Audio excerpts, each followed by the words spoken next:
Bonjour à tous et bienvenue dans ce nouvel épisode de Celeb Chat Podcast. Aujourd'hui, on plonge dans les coulisses d'un Super Bowl 2025 qui a fait couler beaucoup d'encre.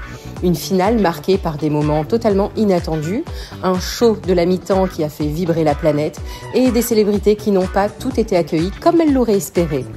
Vous allez découvrir des réactions surprenantes dans le public, des détails croustillants sur certaines publicités et même une présence présidentielle qui a marqué l'histoire. Mais ce n'est pas tout. Un clash musical s'est glissé au cœur du show. Des stars ont fait des apparitions qui n'étaient peut-être pas anodines et une chanteuse mondialement connue avec une soirée plutôt compliquée. Vous êtes curieux ? Restez bien jusqu'au bout car je vous révèle tout. Alors, prêt ? C'est parti. Avant le coup d'envoi, l'ambiance était déjà électrique grâce à la participation de deux figures emblématiques du cinéma. Bradley Cooper, fervent supporter des Philadelphia Eagles, a introduit son équipe sur le terrain, accompagné d'une jeune fan de 8 ans, Declan Le Baron. Le duo a su enflammer la foule, créant une atmosphère survoltée. Et de l'autre côté, Jon Hamm, acteur originaire du Missouri, a présenté les Kansas City Chiefs. Cependant, son introduction a été accueillie par des huées, contrastant beaucoup avec l'ovation réservée aux Eagles.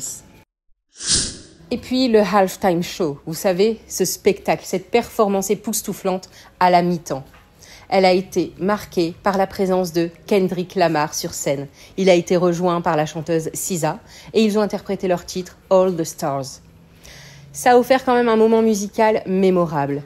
Et puis Lamar a également surpris le public en invitant Serena Williams sur scène pour une danse énergique, ajoutant une touche inattendue au spectacle. À noter que la présence sur scène de SZA et Serena Williams n'était pas vraiment anodine. Il faut savoir que Serena Williams et Drake ont entretenu une relation dans le passé, SZA et Drake également. Ces choix artistiques ont été interprétés par beaucoup comme une manière pour Kendrick Lamar de souligner sa rivalité avec Drake, en s'entourant de personnalités ayant un lien avec ce dernier. Présente pour soutenir son compagnon Travis Kelce des Chiefs, Taylor Swift a vécu une soirée plutôt contrastée. Lorsqu'elle est apparue sur les écrans géants du stade, une partie du public l'a huée, la laissant visiblement perplexe. Je vous l'ai mis en réel sur mon Instagram, Celeb Chat Podcast. Elle a été vue demandant à son amie Ice Spice « Qu'est-ce qu'il se passe ?» Malgré cette réaction, Taylor Swift est restée souriante et a continué à encourager son équipe. Plus tard, Serena Williams lui a apporté son soutien sur les réseaux sociaux, l'encourageant à ignorer les critiques. Et puis, pas de Super Bowl sans des publicités diffusées. Pendant le match, comme chaque année, ces publicités ont su capter l'attention. Parmi les plus notables, celle de Stella Artois, mettant en scène David Beckham, découvrant son frère jumeau, interprété par Matt Damon, jouant sur les différences entre le football européen et américain. Et puis une autre publicité mémorable mettait en vedette Eugène Levy pour Little Caesars, où ses sourcils s'envolent de surprise en goûtant aux Crazy Puffs. Le président Donald Trump a assisté au match, devenant ainsi le premier président en exercice à être présent lors d'un Super Bowl. Ce que je trouve assez exceptionnel quand même, parce que si c'était la Coupe du Monde de football, on voit à chaque fois tous les présidents présents et fêtant la victoire de leur équipe.